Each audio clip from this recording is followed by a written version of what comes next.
யார் இந்த இயேசு? இயேசு யார் அப்படின்றத நாம ஒவ்வொரு வாரமா சிந்திச்சுக்கிட்டே வரோம். இந்த வாரம் நாம பார்க்க போறது, அவர் சகல அதிகாரம் உடையவர், எல்லாத்தின் மேலேயும் அதிகாரம் செலுத்த வல்லமை பொருந்தியவர் அவர். இந்த அதிகாரம் உள்ளவர்னு சொன்னா இயற்கையின் மேல அதிகாரம், இந்த உலகத்தில் இருக்கிற அனைத்தின் மேலும் அதிகாரம், சத்துருவின் பேரிலும் அதிகாரம் கொண்டவர் அவர். அவர் அதட்டனார்னு சொன்னா பிசாசு ஓடி போகும்.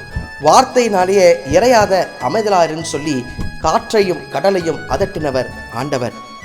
சித்தமுண்டு சுத்தமாகன்னு சொல்லி வார்த்தையினாலே வியாதிகளை குணமாக்கினவர் நம்முடைய ஆண்டவராகிய இயேசு கிறிஸ்து தான். ஒருவேளை நீங்க கேட்கலாம், இது என்ன தலைப்பு? கடவுள் அப்படின்னு சொன்னாலே எல்லாத்தின் மேலே அதிகாரம் இருக்கணும்ல, எல்லாத்தின் மேலேயும் அதிகாரம் இருக்கிறவர் தான் கடவுள் அப்படின்றத கேள்வியா நம்ம இந்த இடத்துல வைக்கலாம். ஆமா, எல்லாத்தின் மேலேயும் அதிகாரம் இருக்கிறவர் தான் கடவுள். ஆனா இந்த அதிகாரத்தை அவர் நமக்கும் கொடுத்திருக்கிறார்.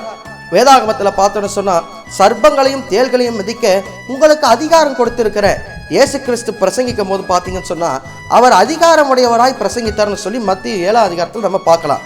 அவர் அதிகாரமுடையவராய் பிரசங்கித்தார்.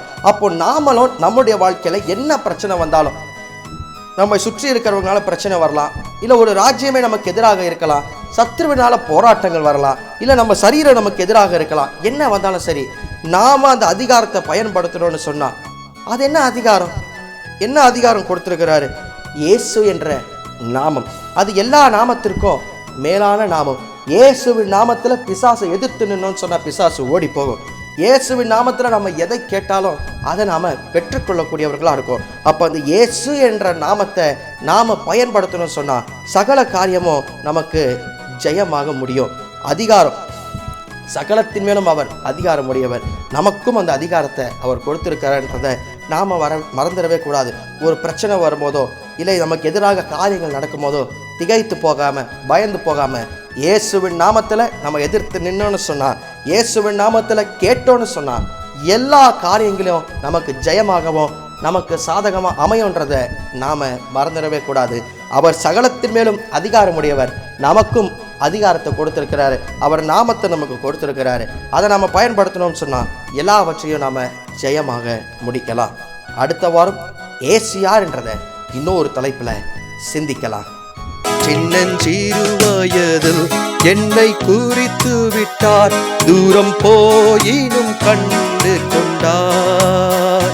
சின்னஞ்சிறு வயதில் என்னை குறித்து விட்டார், தூரம் போயினும் கண்டு கொண்டார். தமது ஜீவனை எனக்கும் அளித்து ஜீவன் பெற்றுக்கொள் என்று வைத்தார். ஆனந்தமே, பரமானந்தமே, இது மாபெரும் பாக்கியமே. இந்த பாரதத்தில் சொந்தக்காரர்